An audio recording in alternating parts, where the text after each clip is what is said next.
Hello, everybody, and welcome back to another episode. Today, I'm thrilled to be joined by a very special Canadian Olympian, prolific forward. I can now say Italian champion. It is none other than the brilliant Evelyne Viens. Evelyn, how are you doing today? I'm good, thank you. And you? Very good. I think there's a very important question I have to ask you before we start chatting a little bit about football. And it's that have you found a good poutine shop or place anywhere in Italy or Rome?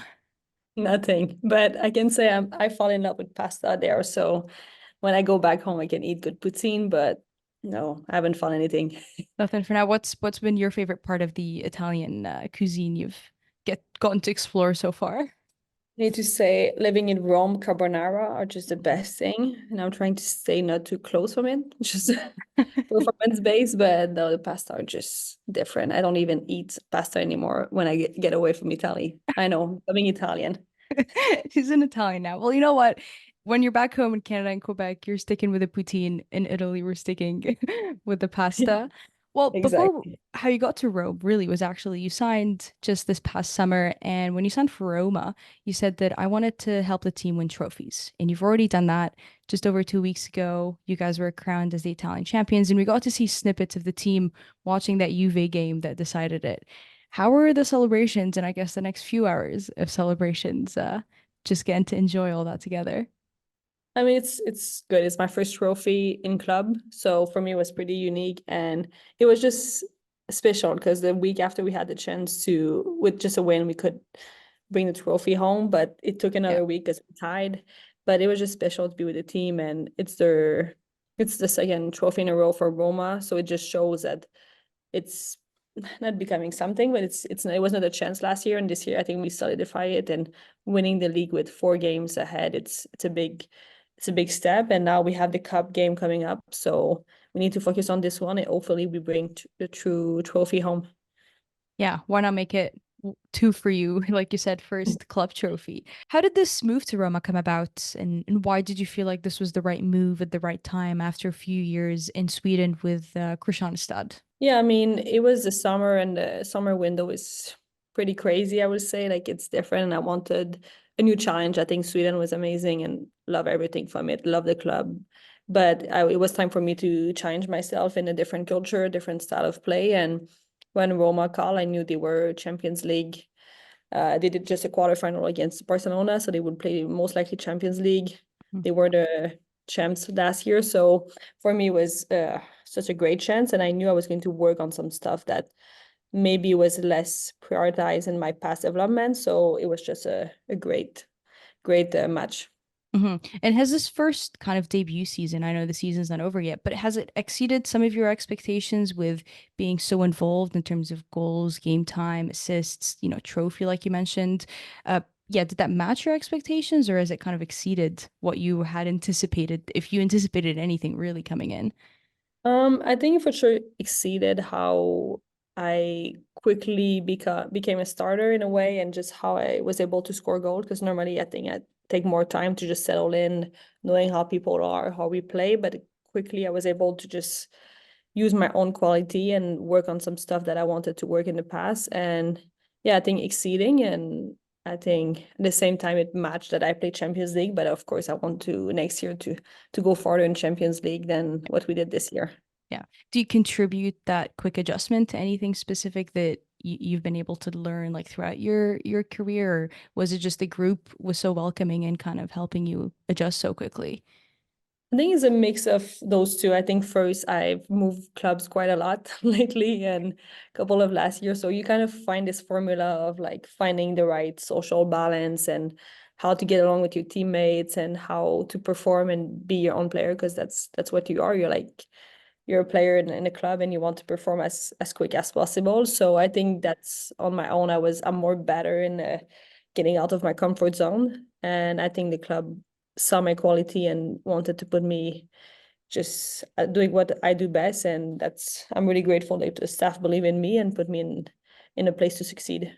Was there some kind of pressure when you started getting those starts and kind of contributing to keep that high performance, or you've been comfortable in being in that kind of goal scorer like you have been really since college? I think more I grow up, more I'm better in that role. I know if you don't score for a couple of games, I don't overthink anymore. I just know I have other quality and I bring, yeah, people will see on the goal sheet who score and stuff, but I know what I can bring differently. And if I don't score for 2 games, I know I can still contribute and bring different aspect of my game. So for me, it was not really pressure, but I love scoring goals. So hopefully I do it as often as I can. I'm glad you love doing it because you do it very, very often. And you just mentioned Champions League. Obviously, this was the first season that you got to play past the qualifiers. It's been a very jam-packed schedule, possibly kind of the first time that you've had to play this many back-to-back games, a lot of traveling, a lot of Canada camps in the middle. How have you been able to deal with that, or is that something that you're still getting used to? That's a good question. I think I need to think about this one after season, but no, seriously, it was a great learning how it was so many games, so many different schedule, and I think from October to February we had so many game, and I think at the end of the year I will look how many game I played actually and just know how I survived. But I think I learned how my body recover better and mentally too. It's a roller coaster of emotion. You have a mid game in Germany. The next 2 days you play away like a lead game. So you just need to balance all of that. But yeah, it was a lot of game, but at the same time, it's just a chance that you can play every 3, 4 game days. And yeah, I Yeah. really enjoy it.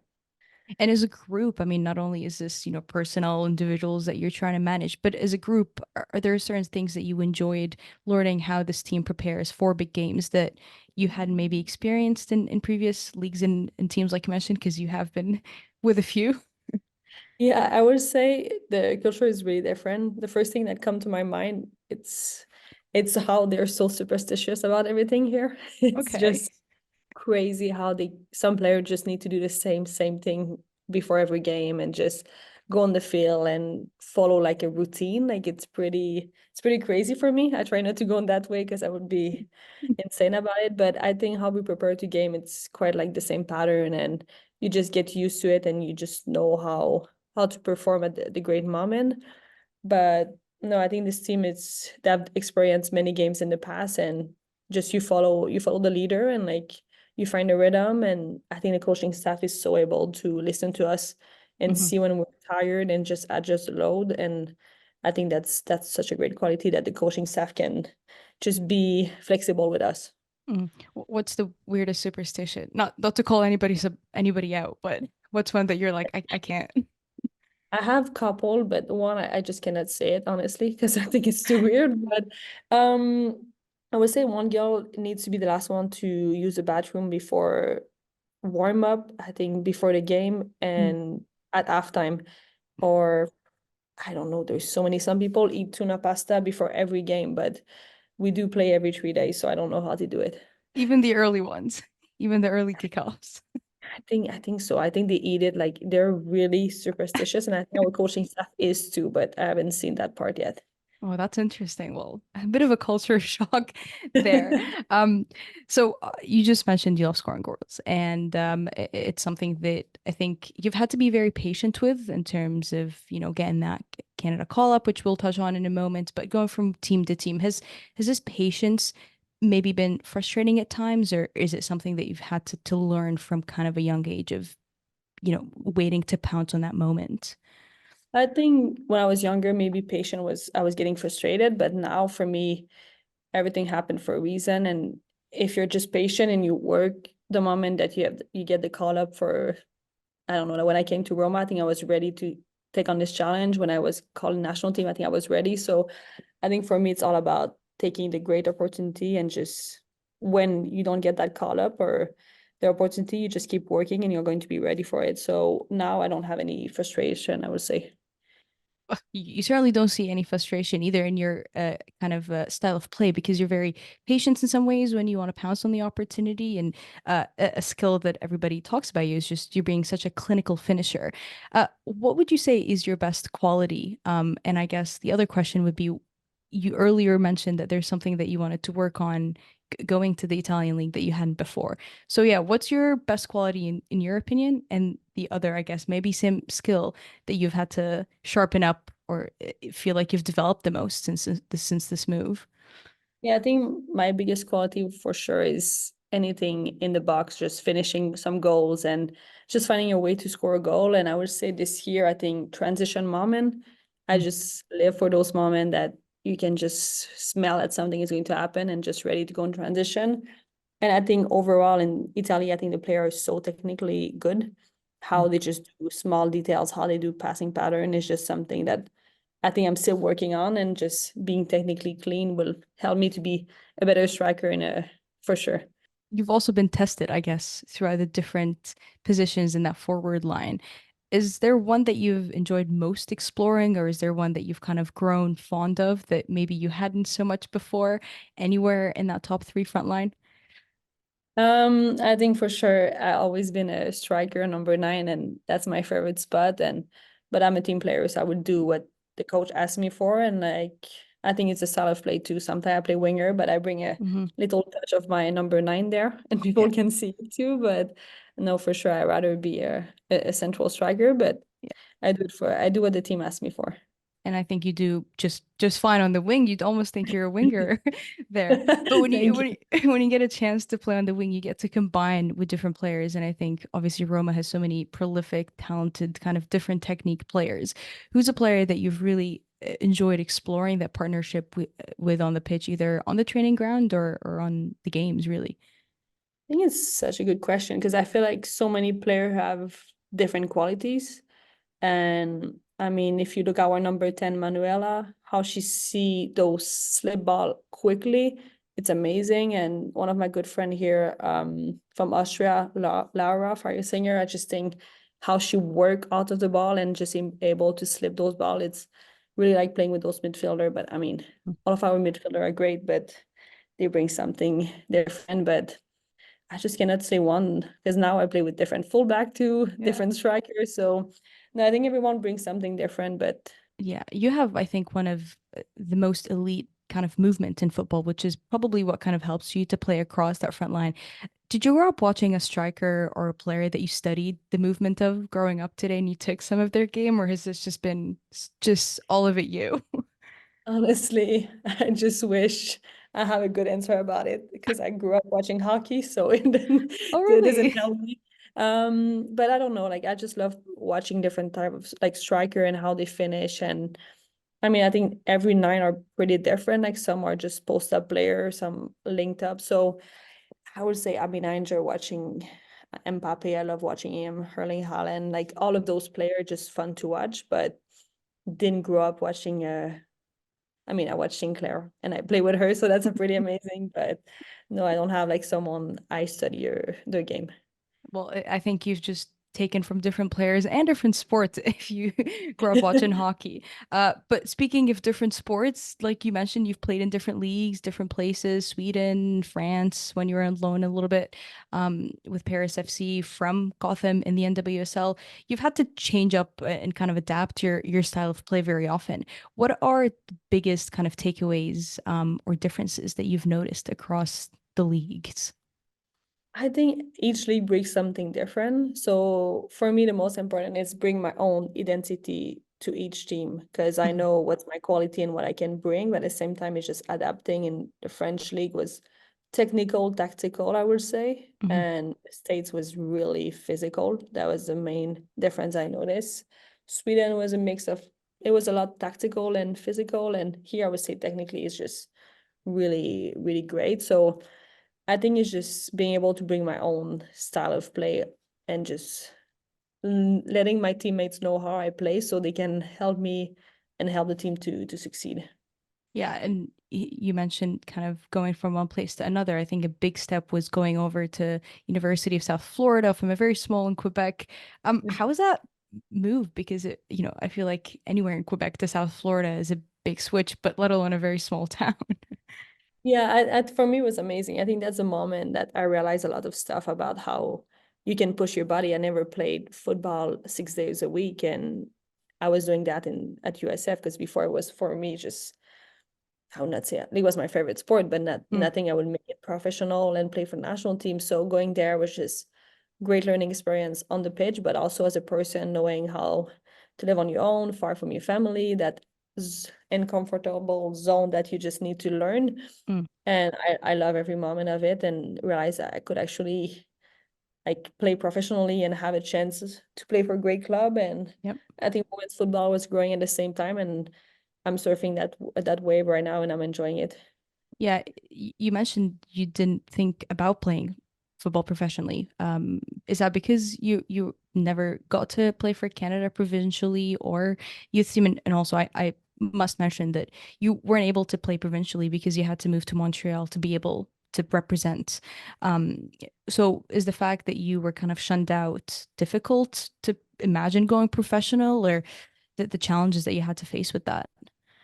I think it's a mix of everything. I think when you're not in a provincial team, you don't see the path to the full national team in a Mm, way. Like it's not really as I would put it as easy as it is because right now we have some player that Chloe Lacasse, Vanessa Gilles, me that never did it and were in national team. So I think it's amazing that now there's not only one path, but it's different one.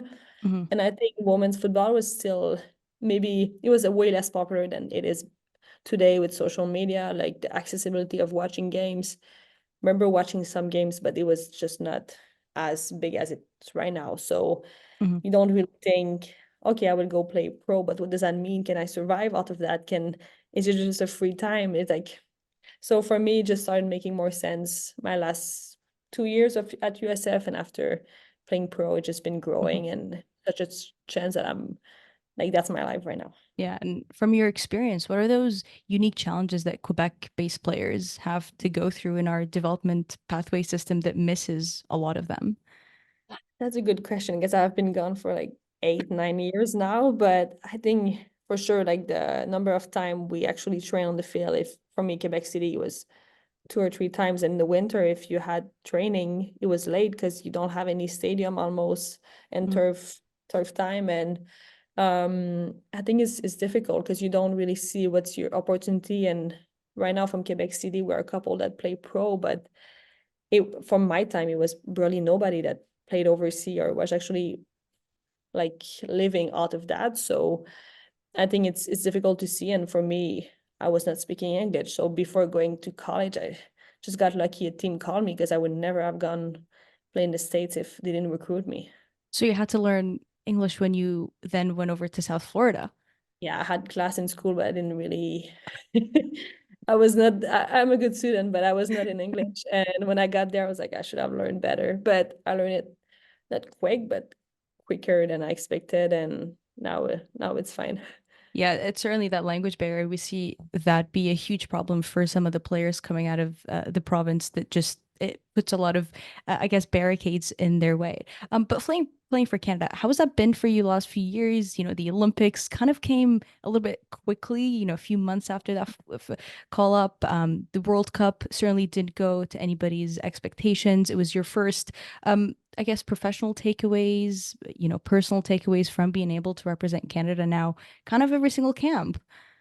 Yeah, so it's been a roller coaster, and I think that's now I'm older, and I would say it's a beauty of it because you always want to represent Canada and be part of every game, but sometimes you don't get that call up, and life goes on, and you just need to work and keep earning your spot. And I think when I got to national team 6 months after I made the Olympic squad, so thanks to COVID, because I made the Olympic because of this weird postponed Olympic, and it was such a high winning. And after, I think I struggled in club to find a good rhythm and a good style of play for me and playing time. So it was harder to be in a national team, and I was able to work on some stuff and just get a better rhythm. And getting called lately has been amazing. And I think I have a different approach of when I go to national team, I just really enjoy it. The football, I just love going to the pitch. I just love the social, the people. We're just all Canadian together. So no, I really enjoy it. And the World Cup was for sure below what we wanted. And I think since then we've been working so good as a team and learning and growing. And I mean, the Olympic are just right around the corner. Yeah, it was a great bounce back, I think, after the World Cup. Let's talk about that extra time goal against Costa Rica right after you came off the bench. What was Bev telling you on the sideline for you to go and do that with your back turned to the goal? She just told me two stuff. She said, tell the team to stay calm and do what you know, you do what you can do. Like she knows that if she needs a goal, I can produce something. Mhm. So I was just happy she gave me confidence to go in and just bring that. And I think I had some good flash, and scoring that goal was for sure amazing. But we need to remember that Kaylin saved all of us the 90-minute, 91st, I don't know. So yeah, remember the goal, but let's remember what what Kaylin did for us just before. Did you guys throw her a party in celebration for that? No, she texted me and she's like, "Thank you for scoring." I said, "No, no, thank you for saving us." So I it's all about the team there. It's amazing.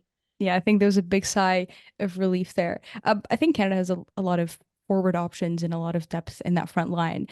Is there a pair, I guess, that or another current attacking player that you've kind of enjoyed playing with, or you would say your favorite pair to combine with? It's so difficult because everyone is so different, but I would Mm. go with Chloe Lacasse. I mean, she speak French, but sometimes I just talk to her in French. It's easier, but just love how she play, how she's so dynamic on and off the ball, and if you do a mistake, it's she will run for you back. Like she's just like that type of player that it's a team first, and no great person, but really an amazing player. Yeah. What's the best thing about being away on camp with the Canadian team? There's so much. I just think that like you feel like you're at home, but I think right now the last couple of camps I've been playing a lot of video game with my good friend Vanessa, and playing some board game with Sab and Chloe too. So, and I think it's growing. Like we're playing more games, so I think just the social aspect out of the field is amazing. Yeah, need to get a tournament going now off the soccer field. No, we don't do tournament because Vanessa win all of them, so we don't want to give her that glory. You don't want to boost her ego with that end. Unfortunately, we're coming a little bit short on time here, but there's always two questions I like to ask folks who join me here. First question is, what would you say is your most proud moment of your career so far? I'm sure there's many more years to come. Oh my, that's and it's a short. Oh, I mean, winning the Olympic is something that nobody can take from me. Like I would have this gold medal forever, but I would say that not a special moment, but just the growth I had as a person and as a player. Looking back of me first national team and now how I am playing pro in Italy and just adapting, thing I would say I'm pretty proud of how I've grown and how much experience I've learned over the last couple of years. And the second question is, and this is only special for the Canadians that come on here, but what's your Tim Hortons order? Oh my God. When I go, I always get Timbit.